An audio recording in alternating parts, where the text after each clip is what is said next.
Hay quien piensa que somos un acto más dentro de la Feria de Marbella. No es así. La Feria de Marbella tiene su sentido en la entrada del Rey Fernando el Católico el 11 de junio de 1485. Y esto lo resaltamos siempre. No somos un acto más, podemos ser un acto humilde que poco a poco vamos mejorando. Pero esta es la realidad. El Rey Fernando el Católico ha finalizado una batalla muy importante en Ronda. Ronda ha sido tomada el día de San Pentecostés, el mes de mayo, el 25 de mayo. Ha tomado Ronda después de un cerco muy duro con una compañía de artillería que era prácticamente desconocida en Europa. Se conocía la artillería, pero la había organizado de una manera muy profesional, tenía grandes artilleros, y Ronda, que estaba bien defendida, cae en unos días, porque el ataque es muy duro, no lo pueden soportar. Además, habían desplazado tropas a Málaga, porque en una hábil maniobra del rey, el rey era un gran estratega, para empezar, un gran estratega militar. Hace creer que manda tropas a Málaga para apretar el cerco que ya se estaba produciendo, pero en el último momento hace un giro, no lo sabían ni sus capitanes más importantes, lo sabían solo 3 o 4 personas, y hace girar todo el ejército en una avanzadilla de unos 1000 soldados, 1500 acémilas, un animal de carga, que transporta la artillería, y llegan a Ronda y la encuentran bastante desguarnecida. Eso le facilita evidentemente la toma y el asalto, pero Ronda cae. En ese momento envía una carta rápidamente a Marbella. ¿Por qué la envía la carta a Marbella? Porque Marbella tenía mucha importancia desde el punto de vista logístico. Las tropas que venían del norte de África para ayudar a Málaga, incluso a Granada, aunque haya distancia, al tener poca profundidad las aguas, eran de muy fácil acceso para los barcos con poca profundidad, eran barcos pequeños y bueno, pues podían perfectamente llegar a la orilla. Entonces, eso por un lado, tropas, y por otro lado, avituallamiento, tanto armamento como alimentos. Era muy importante. Y además, 10 poblaciones del entorno de Marbella pertenecían administrativamente a Marbella. De tal manera que el alcaide de Marbella, en ese momento, que era Mohamed Abu Neza, también era el alcalde y responsable de todas esas poblaciones. Por eso era importante llegar pronto a Marbella. Él quiere venir rápido, como militar que es y hombre activo, quiere llegar rápido. El Consejo Real le aconseja que no, que es una locura, que el ejército está muy cansado. Pensemos que han tenido que atravesar toda la serranía para llegar a Córdoba, con lo que he comentado antes. Al final llegan más de 15.000 soldados hasta allí. Los caminos eran caminos, como se suele decir, de cabras. Entonces, los zapadores, que se dice actualmente, ya existían en aquella época. Y ya tenían muchos zapadores. Tienen que ir talando árboles y apartando rocas para que ese gran ejército llegue hasta allí. Cuando termina la guerra, la batalla, mejor dicho, están agotados. Y entonces los capitanes le dicen que no puede ser, que hay que descansar la tropa, que si no van a tener un problema, porque pensaba venir directamente de Ronda aquí. Imaginemos la carretera que hay ahora, traslademos 500 años atrás y nos podemos imaginar lo que suponía eso. Entonces al final se van a Arcos a descansar. Le convencen, descansan en Arcos y ya reciben la respuesta del alcaide de la población de Marbella como la respuesta a la carta que les envió. Y entonces, claro, ¿qué quieren los marbellíes? Los marbellíes quieren ganar tiempo. Quieren ganar tiempo porque aspiran a que lleguen tropas de apoyo desde Málaga, que les puedan ayudar y entonces hacerle frente. Pero claro, Málaga está sufriendo ya un doble cerco del que prácticamente es imposible salir nadie. Y evidentemente no van a llegar. Entonces la carta le dicen que es que una serie de importantes, de nobles en definitiva de la localidad, que lo sabía, musulmanes, están en Málaga y que necesitan como un mes para poderles mandar el aviso, que vengan, es ganar tiempo por si llegan tropas. El Consejo Real le dice que evidentemente esto es una trampa para que abandonen y se vayan. Y el rey, que además es un hombre muy decidido, dice que no, que preparen talegas, que se decía entonces avituallamiento, por 15 días, que es lo que él estima que puede tardar en llegar de Arcos a Málaga. De Arcos a Málaga. Es lo que él calcula, que preparen avituallamiento para ello. Bien, así se hace, el ejército se pone en marcha. Él tiene un hombre de confianza que es el conde de Ribadeo. El conde de Ribadeo, don Pedro de Villandrando, era su máximo hombre de confianza en aquella época. Y viene acompañado del sobrino del cardenal Mendoza, el rey. El cardenal Mendoza se le llamaba en la época el tercer rey de España. Eso ya quiere decir el poder económico y militar que tenía, no solo religioso, el tercer rey de España. Es el que le acompañaba, no el cardenal, como se puede decir o comentar de una manera coloquial, no, era su sobrino el que acompaña al rey Fernando. Otra vez el cardenal fue con el rey Fernando a la toma de una serie de lugares, pero en este caso no. Bueno, pues la carta que recibe el rey se les contesta diciendo que no le van a dar tiempo, que esto se ha acabado, que no van a ganar tiempo, que es una manera de dilatar la negociación sin sentido. Y por lo tanto el ejército se pone en marcha. El rey, contrariamente a lo que pueda parecer, no viene por lo más fácil. Lo más fácil entre Marbella y el mar, ¿qué es? Pues la orilla de la playa, ¿no? Venimos cómodos, venimos por aquí, pero claro, hay un peligro. Hay muchos barcos piratas frente a la costa. Y el rey, que es un estratega, dice, puedo venir por ahí, por lo que sería la playa o la carretera general, y me hacen una operación pinza. Me sacan tropas desde Marbella y me pillan con los piratas por un lado y me hacen una pinza. Bueno, es más complicado, vienen cansados, pero se van por el norte. Con las estribanías de la sierra, él va por el norte de la ciudad. Va bordeando con su ejército y va a lo que llamamos hoy en día Río Real. Por eso se llama Río Real. Porque el rey asienta su real, su tienda de rey, y sus tropas se asientan allí. ¿Por qué se asientan allí? Se asientan para esperar el final de las negociaciones entre el conde de Ribadeo y el alcalde de Auneza. Si se entrega sin lucha, él no quiere que haya lucha al rey. ¿Por qué no quiere que haya lucha? Porque tiene prisa en llegar a Málaga, que es su objetivo. Todo lo que suponga perder días aquí en un cerco que va a durar pocos días, pero que va a haber muertos, va a haber heridos y va a perder 2 o 3 días. Y es precioso el tiempo para él. Por eso dice que hay que acelerar rápidamente las negociaciones y que el ejército continúe. Y así se produce. De hecho, las capitulaciones, luego leeremos algún artículo, las capitulaciones que aquí se firman son unas capitulaciones en las que el rey accede a una serie de cosas que en la mayoría de los cercos no está aceptando en las capitulaciones. Aquí sí, aquí digamos que entra y dice, sí, firma, que lo que queremos es irnos rápido, que lo entreguen y se acabó. A los 4 meses de haberse ido, ya hacen una revisión de las capitulaciones. Y ya ciertas cosas que les habían admitido en las mismas, donde dije, digo. Y varias de esas capitulaciones, artículos fueron eliminados.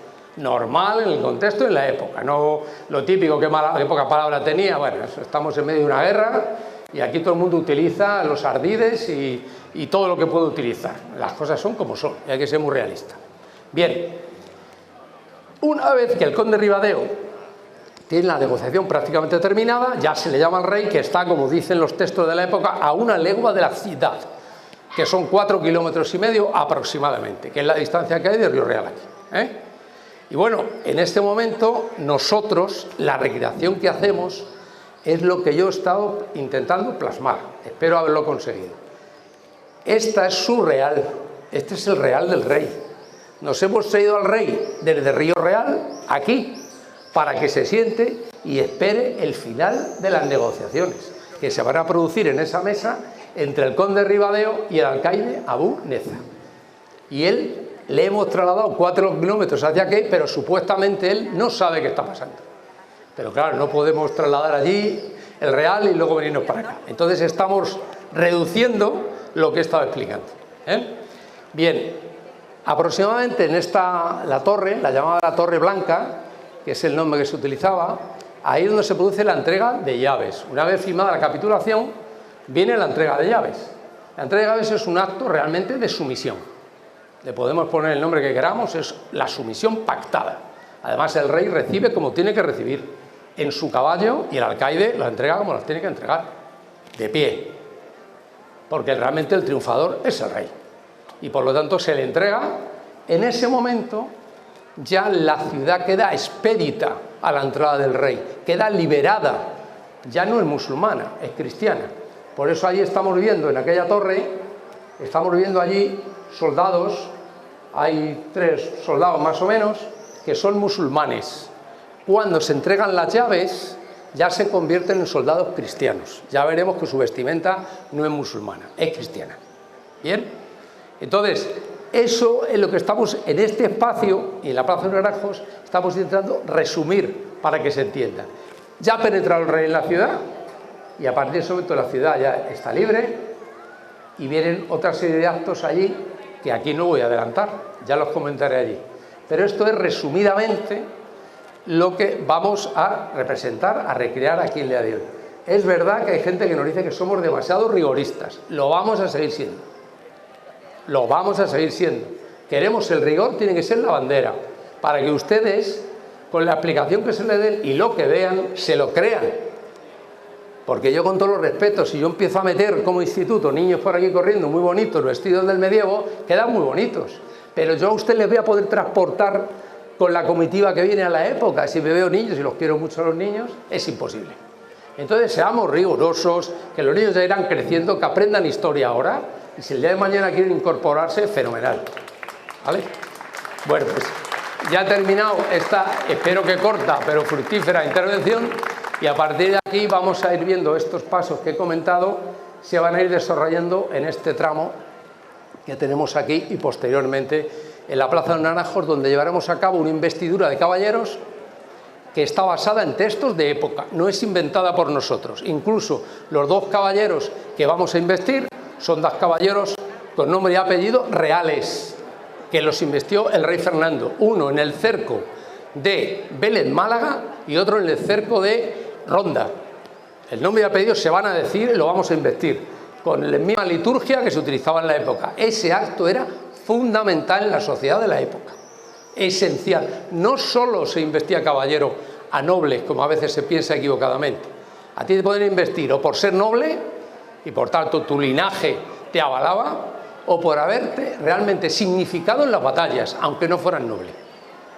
Ese aspecto hay que tenerlo en cuenta, porque a veces la deformación es caballero porque es del linaje. No, había dos tipos de caballeros, pero eran caballeros, a fin y al cabo. Y en eso el rey Fernando, como era un hábil político y un gran militar, las dos cosas, lo tenía muy claro, que había que apoyarse en la nobleza, pero que el que verdaderamente era un soldado, un capitán, un oficial dedicado a la causa, tenía que reconocérselo socialmente. Y eso es un acto social eminentemente, no es militar, es social. Y tenía mucha importancia para todo el mundo que participaba en las guerras. Bueno, he dicho esto, pues vamos a comenzar. Repito, gracias por la asistencia. Hoy hace calor, menos mal, porque hace 3 días no sabíamos qué íbamos a hacer. Y salí con paraguas el rey, que parece como que no, ¿verdad? Vale. Muchas gracias. Empezamos ya, ¿eh?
Vemos la dificultad que ha tenido el rey para bajar del caballo, pero es que era así.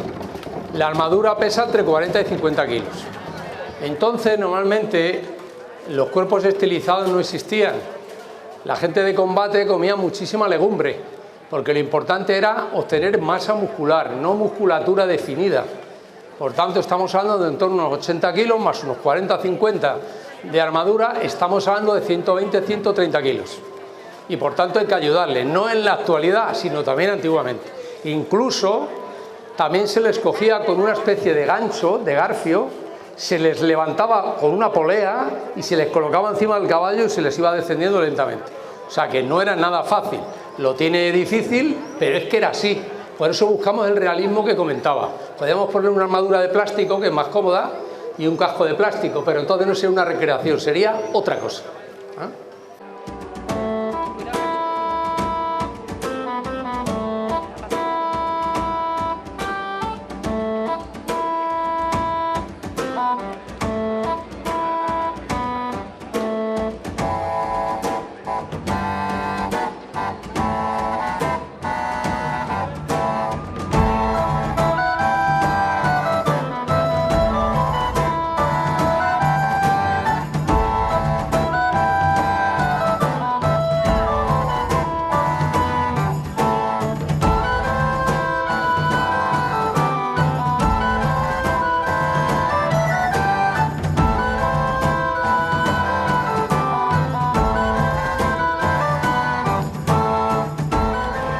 Dios proteja nuestro señor don Fernando, rey de tierras y de la mar, con todas sus islas. En las cartas enviadas a su Alteza le pedimos de su piedad y clemencia para con todos los pobres que aquí habitamos. Le pedimos con humildad que nos deje vivir en nuestras moradas y poder cultivar nuestras tierras para mejor beneficio de sus riquezas y reinos. Se lo comunicaré a su Alteza, pero no prometo nada. Que así sea. En posesión sus animales y sus enseres, y aquel que quiera quedarse en la ciudad. ¿Vos aceptáis? ¿Cómo lo veis vos? Su Alteza, ¿puedo hablar con franqueza? Veréis, están asustados. Creo que harán lo que vos dispongáis, pero por otro lado, si nos tenemos que detener a apretar el cerco, perderemos un tiempo precioso y no llegaremos a nuestro objetivo, que como sabéis es Málaga. Si tenemos que detenernos a apretar el cerco, el tiempo que no tendremos. Tenéis mucha razón, señor conde. Como siempre, vuestro consejo es muy sabio. En eso coincidimos. Nuestra prioridad es llegar a Málaga lo antes posible. Hemos perdido mucho tiempo en Ronda, como saben, en el asedio tan sangriento, en el cual ambos tenemos cicatrices. Tenemos que arreglarlo como sea, y las condiciones de este sarraceno, ¿cuáles son exactamente? Mantener sus posesiones, mantener sus animales y el que quiera seguir viviendo en la ciudad. Creo que es bastante justo, mi señor, y además nos dará mucho tiempo. ¿Y qué dice de liberar los presos cristianos que en Marbella se hallan? Tiene dos opciones: o no liberarlos o probar a mi espada, en él. Señor conde, soy muy inteligente. Y si él también lo es, optará por la rendición pacífica. Tenemos que llegar a un acuerdo. No podemos retrasarlo más. No os preocupéis, mi señor. Decirle que mi majestad le dará seguridad para que se queden los que así quieran quedarse, los que quieran irse también podrán hacerlo con seguridad para sus vidas. Y liberaremos también a un preso sarraceno que tenemos en Arcos en compensación por la liberación de sus prisioneros. También sé, de buena tinta, que no ha cobrado lo que debía cobrar de Granada. ¿Es cierto eso? Sí. Y esa deuda, por supuesto, va a tardar mucho en ser saldada, más que tomando la plaza de Marbella. Decirle, sin demora, que esa deuda la pagaremos nosotros. El Reino de Castilla y León y Aragón pagará la deuda que tiene de Granada. Y muy importante, los mujeres. Los gomeres, ya sabéis vos la versión que tengo hacia ellos. Sin embargo, por mor de llegar a un acuerdo, podemos dejarlos salir y que se reúnan en Málaga y Granada con sus familias y sus hijos. Así os lo digo. Así sea. ¿Quiénes eran los gomeres? Los gomeres eran las tropas de élite de los musulmanes, lo que llamaríamos mercenarios actualmente, que no eran en absoluto una profesión despectiva, eran profesionales de la guerra. Y aquí había gomeres, las familias no estaban aquí, la mayoría las tenían en Málaga. Entonces era importante para ellos que los gomeres pudieran salir de la ciudad y que se les hiciera un salvoconducto para llegar a Málaga, que es el caso que el rey aceptó. Eso sí, sin armas. Segunda cuestión, si bien solicitan que el que quiera se pueda quedar a vivir en la ciudad, bajo ningún concepto. Ninguna capitulación se recogió y se reconoció la posibilidad de que los naturales quedaran en la ciudad, sí en las alquerías, que es lo que dice la capitulación. Pueden ir a las alquerías, claro, los reyes no eran tontos, les interesaban gente que trabajara al campo. Eso era las alquerías, lo que hoy en día llamaríamos cortijos, Entonces ahí sí pueden ir a vivir y a trabajar, lógicamente, pero en la ciudad queda expedita, libre, absolutamente de musulmanes. Después se repobla con una serie de gente, sobre todo que viene de Sevilla, del norte de España y algunos de Córdoba, también se repuebla, sobre todo de lo que llamaríamos Castilla en aquella época. Esa es la repoblación. Además viene muy bien en los repartimientos de tierras que con posterioridad se firman, vienen los apellidos, los nombres y los lugares de origen de esos repobladores. Eso está muy bien documentado. Quería hacer las dos puntualizaciones, el de los gomeres y el de que en la ciudad no podía quedar ningún musulmán. ¿De acuerdo? Efectivamente había un musulmán cautivo en Arcos y aquí había cautivos cristianos. Ese es el pacto. Y ahora les dejo que sigan con la dura negociación entre el conde y el alcaide. Todo se hará como su real señoría ordena, porque así lo quiere su Alteza.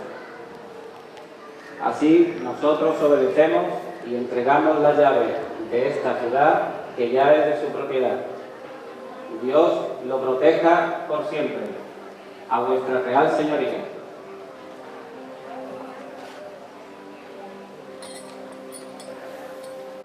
Ya ha finalizado la negociación y ahora van a firmar las capitulaciones, que las tienen que firmar. Las capitulaciones es un extracto que ellos firman aquí, que nosotros preparamos, pero que están extraídas de las capitulaciones en su totalidad. Y hay un aspecto que se recoge aquí también y han comentado en el debate. El emir de Granada, el rey de Granada, tenía una deuda que es lo primero que se preocupa, como es lógico, el alcaide, que le paguen. Y dice, me debe 40 pesantes. 40 pesetas es la moneda que en aquella época utilizaban los musulmanes, el pesante.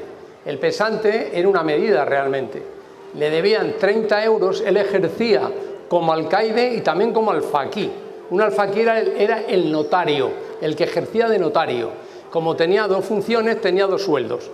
30 pesantes le pagaban como notario y 10 pesantes le pagaban como alcaide. Llevaba 10 meses sin pagarle el emir de Granada. Y él lo primero que hace es plantear que ¿qué hay de lo mío?, como se suele decir. Bueno, era un tema menor, la cantidad era pequeña, se le dice que adelante y se le da un salvoconducto para que pueda ir a Sevilla, porque él dice que tiene su familia en Sevilla.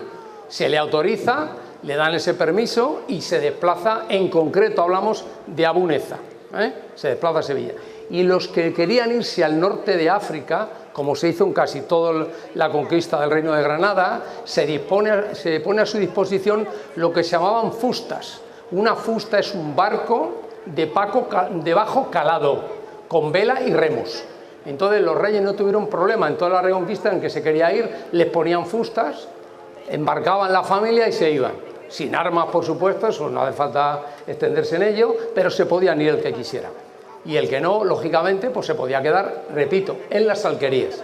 En la firma de estas capitulaciones se incluyen 10 poblaciones más dependientes de Marbella, entre ellas Daidín, Tramores, Cortes, Ojén, Istán, Benavís. Todos estos lugares pertenecían administrativamente a Marbella y van incluidas también en todas las capitulaciones. Lógicamente, cuando se enteran que ha caído Marbella, todos rápidamente vienen a presentar sus respetos y a decir que Su Alteza Real, que es el mejor rey que hay y por tanto que se ponen a su servicio. Son puntualizaciones que creo que viene bien para comprender globalmente el contexto en el que se desarrolla.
Le hago entrega de las llaves de la ciudad, que ahora es suya.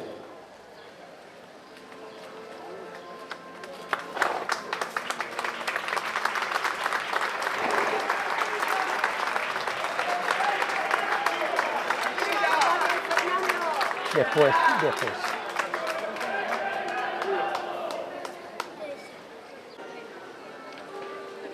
Oídas sus pretensiones para sí y para sus gentes, he de darle la seguridad de mi majestad de que serán perdonadas sus vidas. Podréis salir con sus bienes y ganados.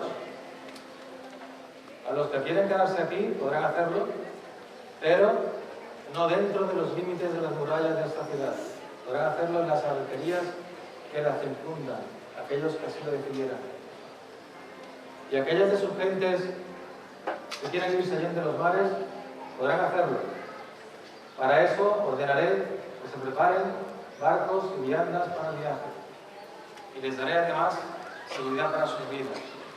Se hacen llamar comeres, deberán salir desarmados y de inmediato, antes que nadie, pertrechos y artefactos.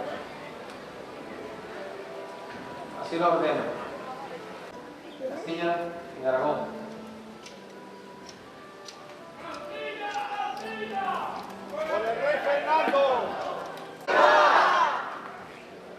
Anteriormente, y ya es la entrada a la ciudad. Efectivamente, cuando se entraba en una ciudad, siempre se lanzaban estas proclamas en favor del rey Fernando, porque ya era el conquistador, por decirlo así, de la ciudad. Y era Castilla. Él era, como sabemos, aragonés, pero sin embargo el reino importante era Castilla. Y él siempre, aunque se sentía muy aragonés, era consciente que la potencia económica y militar era castellana. Por eso decían por el rey Fernando Castilla. Aparte que la nobleza castellana, como se ve posteriormente, nunca aceptó al rey Fernando. Esa es una realidad que se recoge muy bien en todas las crónicas, que fue contraria a él. Y se ve cuando muere la reina Isabel cómo intentan de alguna manera evitar que vuelva a pisar tierra castellana. Pero bueno, se produce posteriormente el fallecimiento de Juana, la hija de los reyes católicos, y a partir del momento él vuelve a recuperar su predominio sobre las tierras. Y como se suele decir hoy en día, pasa factura a todos los nobles que con anterioridad le obligaron a salir de tierras castellanas y volver a su reino de Aragón. Por eso ya en aquella época se intentaba dejar claro eso, que Castilla iba por el rey Fernando.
esta segunda parte de la recreación consiste en una investidura de caballeros que llevará a cabo el rey Fernando de Aragón, que, como he explicado y vuelvo a explicar, encantado de hacerlo, pues se va a nombrar caballeros a 2 personas, uno que era noble y otro que no era noble, que era un gran soldado, y en reconocimiento a su esfuerzo, como se decía entonces, lo esforzado que era don quien fuere. Forzado quiere decir que era valiente. Eso es lo que se decía entonces. Bien, esa investidura se va a llevar a cabo según los cánones de la época y basado todo en documentos de entonces de cómo se lleva a cabo la investidura. Uno de ellos, Martín Alamins, este hombre nació en el mismo pueblo que el rey, en Sos, hoy en día conocido por Sos del Rey Católico. Maravillosa villa que animo a todo el mundo que vaya a verla porque merece la pena, te transportas el medievo absolutamente y es muy bonita, merece la pena ahí. Ahí nació el rey Fernando. Pues este hombre era de Sox. Y luego el segundo, que era un castellano, este hombre estuvo en el cerco de Vélez, Málaga, está documentado. Y el primero, Martín Alamins, en el cerco de Ronda, también está documentado. Bueno, pues en reconocimiento a ambos, aquí se lleva a cabo la investidura que estoy comentando. Por lo tanto, espero que les guste. Repito que está basado en la liturgia que se utiliza en los cánones de la época. Es como lo hemos hecho. Espero que disfruten.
La investidura que he comentado con anterioridad. Ha habido algunos problemillas con algún caballo, hace mucho calor y, en fin, ha habido algún problema que ha habido que solucionar sobre la marcha. Pedimos disculpas. Comienza la investidura, en el que lo primero que vamos a hacer es nombrar a esos aspirantes a caballeros.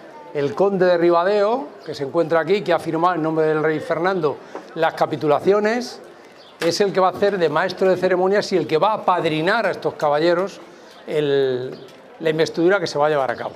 Entonces, vamos a nombrar a los 2 caballeros.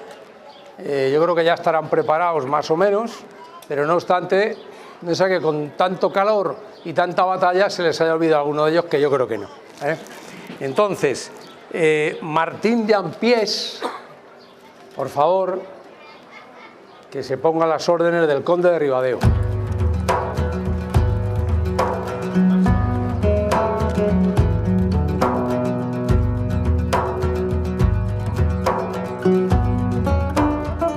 Y de nuestro bienaventurado apóstol Santiago, os nombro caballero de armas de la Escuela Dorada. Que Dios os dé mucha suerte en el combate.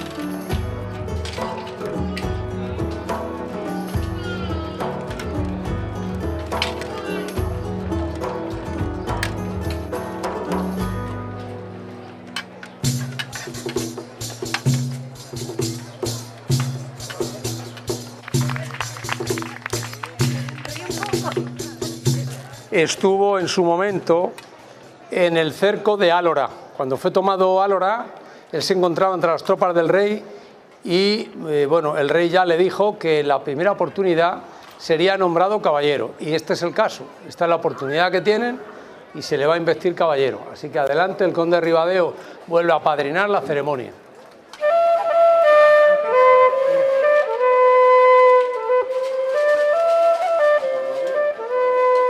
Caballero de armas de la Escuela Dorada.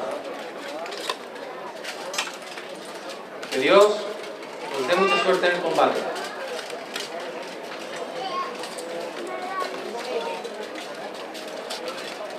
Bendígala, por favor, mi hijo.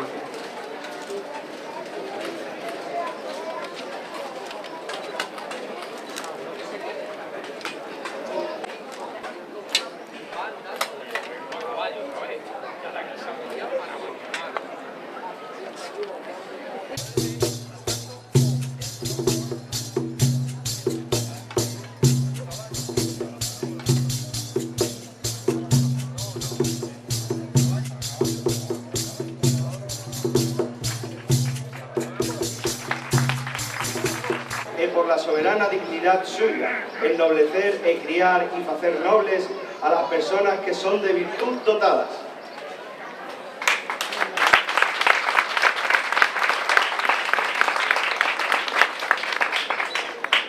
Este acto, la investidura de caballeros, que aunque ha sido sencilla y en su duración ha sido corta, era lo habitual. Pero como he dicho antes, insisto, pues alguien no me ha tenido oportunidad de escuchar, este acto social era importantísimo, no solo entre el ejército, sino en la propia sociedad de la época, porque era un reconocimiento real a una persona, fuera noble o no fuera noble, y a partir de ese momento la sociedad le daba, como se suele decir, su estatus y su lugar en la misma. Por tanto, el acto social era importantísimo. No era un simple acto de floritura, por eso de las espadas y la guerra, iba mucho más allá. Todos sus descendientes herederos, siempre aparecería que fue investido por un rey. Y eso eran entonces palabras mayores. Bueno, ahora que hemos finalizado este acto, vamos a ir a la antigua mezquita. Como he dicho antes con la de Nuestra Señora de la Encarnación, las mezquitas había que cristianizarlas, porque en definitiva no era la religión verdadera, la verdadera era la cristiana. Entonces vamos a cristianizar lo que pertenece a una religión que no es la verdadera, no es la verdadera fe.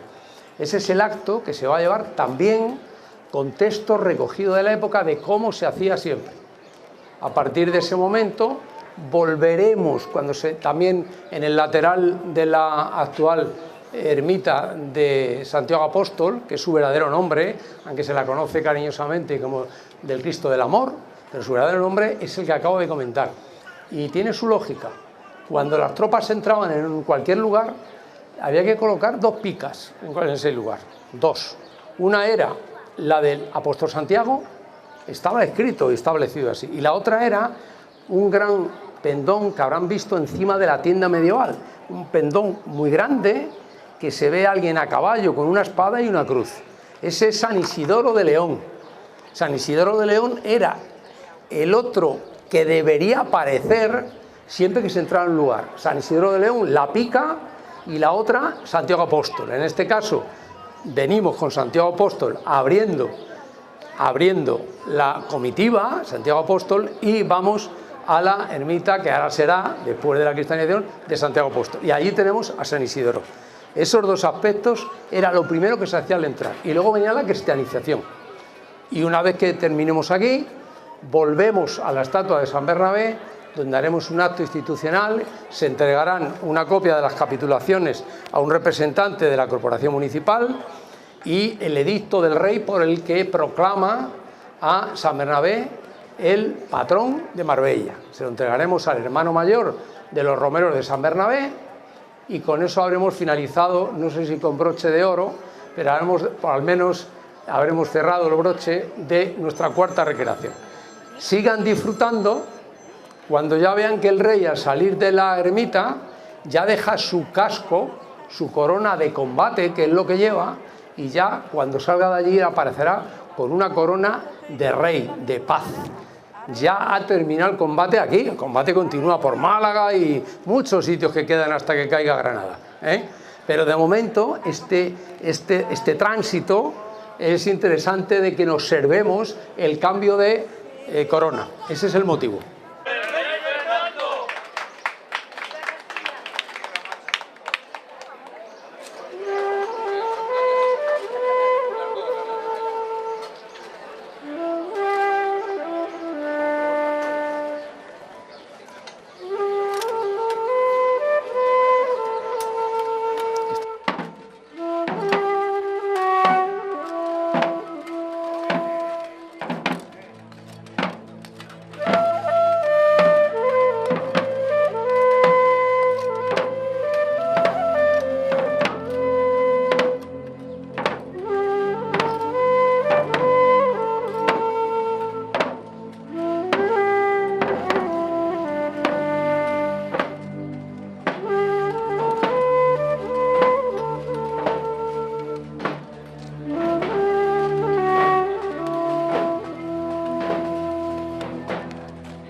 En el nombre del Altísimo, cuya protección en el día de hoy nuestro rey Fernando ha conquistado esta ciudad de Marbella, sacralizamos este lugar infiel a la única y verdadera religión y lo ponemos bajo la protección de Santiago Apóstol y San Juan Evangelista.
Poderoso apóstol, te damos las gracias por proteger a nuestro rey y a su ejército en la batalla. La victoria ha sido tuya. En agradecimiento te entregamos como ofrenda la llave principal de la ciudad, recuperada para la cristiandad gracias al sacrificio y al esfuerzo de nuestro noble rey, don Fernando.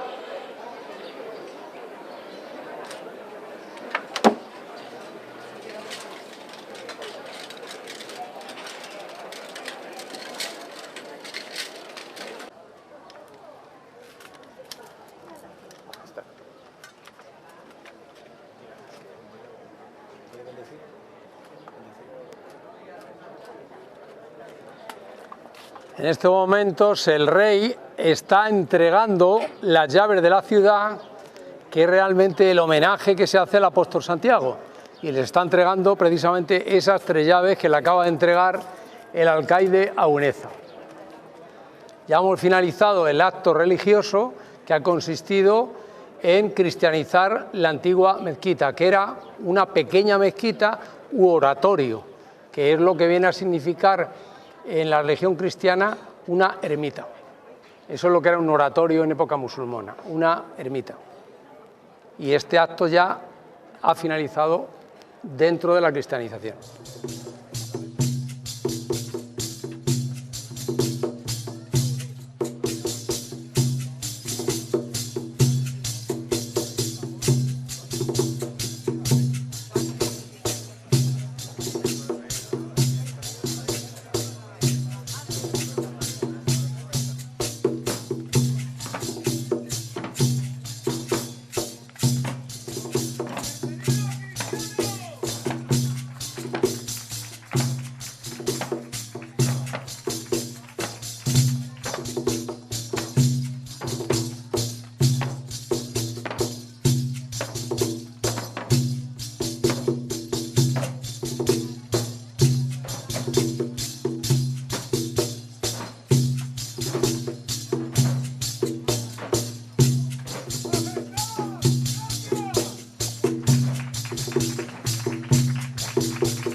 Con este acto institucional vamos a dar por finalizada la cuarta recreación histórica de la entrada del Rey Fernando el Católico en Marbella.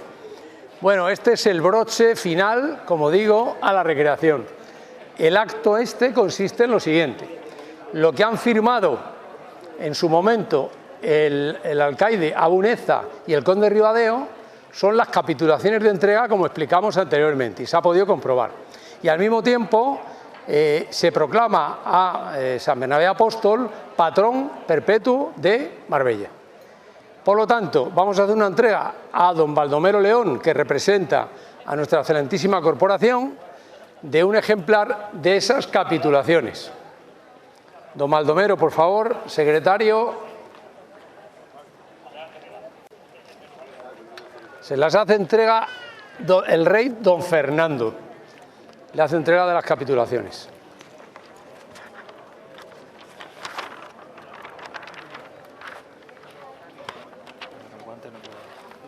Ahí está, capitulaciones de la ciudad de Marbella, efectivamente. Pues Majestad, muchísimas gracias. Muchísimas gracias, Majestad, por haber tenido el detalle de reconocer a Marbella como ciudad. Así que recibimos de buen agrado para la Corporación Municipal estas capitulaciones. Muchísimas gracias y que tenga suerte en sus nuevas tareas. Muchísimas gracias. Gracias al Ayuntamiento de Marbella. Gracias por estas semanas de fiesta y recreación donde conocemos la verdadera historia y el origen de nuestra maravillosa ciudad. Y espero que tengamos suerte en todo el camino que emprendamos juntos. ¡Viva Marbella! ¡Viva! ¡Viva! Marbella! Gracias. Lo llevo todo, ¿no? Así. Todo. El hermano mayor de, como he dicho antes, los romeros de San Bernabé, don José Manuel Orozco.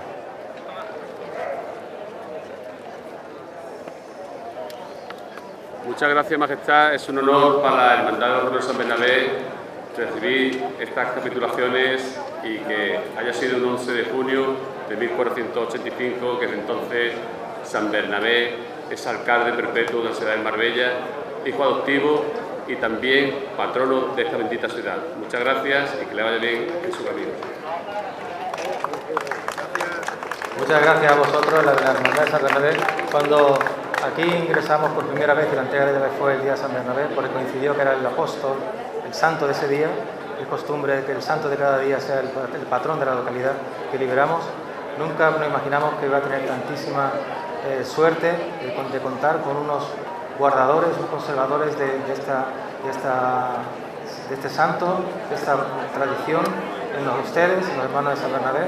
Así que estamos muy orgullosos y Marbella es grande, muy en parte por la labor que hacen ustedes en San Bernabé. Así que muchísimas gracias. Muchas gracias a ti. ¡Viva San Bernabé! ¡Viva! ¡Viva Marbella! ¡Viva!